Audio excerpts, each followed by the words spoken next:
بسم اللہ الرحمن الرحیم۔ آذان یہ شعائر اسلام میں سے ہے۔ آپ علیہ الصلوۃ والسلام نے فرمایا جب کہیں آذان دی جاتی ہے تو وہ علاقہ محفوظ ہو جاتا ہے اللہ کے عذاب سے، وہاں اللہ کا عذاب نہیں آتا۔ جب صبح آذان دی جاتی ہے تو شام تک اس علاقے میں امن و امان ہوگا، اللہ کی طرف سے عذاب نہیں آئے گا۔ شام کو آ کے تو صبح تک امن ہی ہوتا ہے۔ تو آذان یہ دی جاتی ہے نماز کے لیے۔ اور آپ علیہ الصلوۃ والسلام نے فرمایا جب آذان دی جاتی ہے شیطان دور گوشتے مارتے ہوئے دور بھاگ جاتا ہے، اتنی دور کہ وہ آذان کی آواز نہیں سن پاتا۔ جب آذان مکمل ہوتی ہے دوبارہ آ جاتا ہے، پھر جب تکبیر کہی جاتی ہے دوڑ جاتا ہے۔ اب آذان جو ہے یہ شعائر اسلام میں سے ہے۔ جب آذان کہی جاتی ہے تو اس کا جواب دینا لازم ہے۔ جواب کیا ہے سنیں ابھی۔ آپ نے فرمایا اذا سمعتم المؤذن فقولوا مثل ما يقول۔ آپ نے فرمایا جب تم مؤذن کو سنو، وہ آذان پڑھ رہا ہو، آذان دے رہا ہو، تم نے بھی اسی کی مثل کہنا ہے جس طرح وہ کہہ رہا ہے۔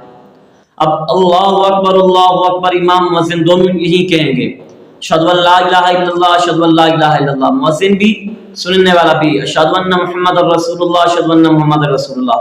یہ مؤذن ندا کرے گا، سننے والا وہ اشہد ان محمد رسول اللہ کی جواب دے گا۔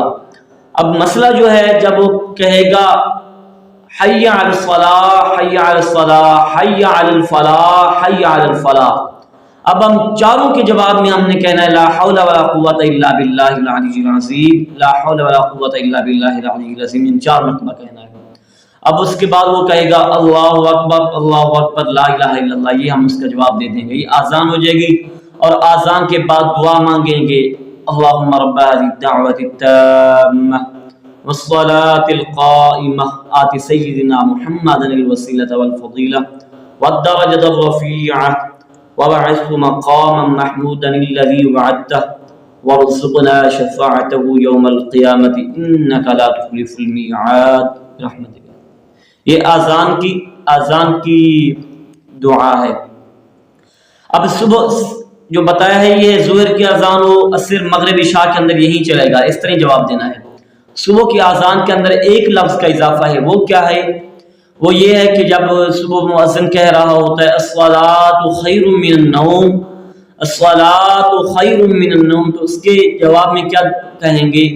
تو اس کے جواب میں ہم نے کہنا ہے صدقت و بررت و بالحق نطقت۔ کیا؟ صدقت و بررت و بالحق نطقت، یہ الصلاۃ خیر من النوم کے جواب میں ہم نے کہنا ہے۔ اور یہ بات یاد رکھیں فقہا کا قول ہے اور محدثین نے بھی نقل کیا ہے کہ جب آذان کہی جا رہی ہو، اگر لوگ سننے والے جو ہیں وہ لغویات کے اندر ہوں، اذان کا جواب نہ دے رہے ہوں، باتوں میں مشغول ہوں، العیاذ باللہ اللہ بچائے، تو برے خاتمے کا خوف ہے، یعنی مرتے ٹائم ان کو کلمہ نصیب نہیں ہوگا۔ تو اس وجہ سے جب آذان دی جائے تو سنیں۔ ہاں جب ڈیفرنٹ اور مختلف مساجد سے آذانیں دی جائیں تو آپ کے اوپر لازم ہے اپنی جو مسجد ہے یا ایک مسجد کا آپ نے آذان کا جواب دے دیں اور پھر جو کام کر رہے ہیں اس میں آپ مشغول ہو جائیں۔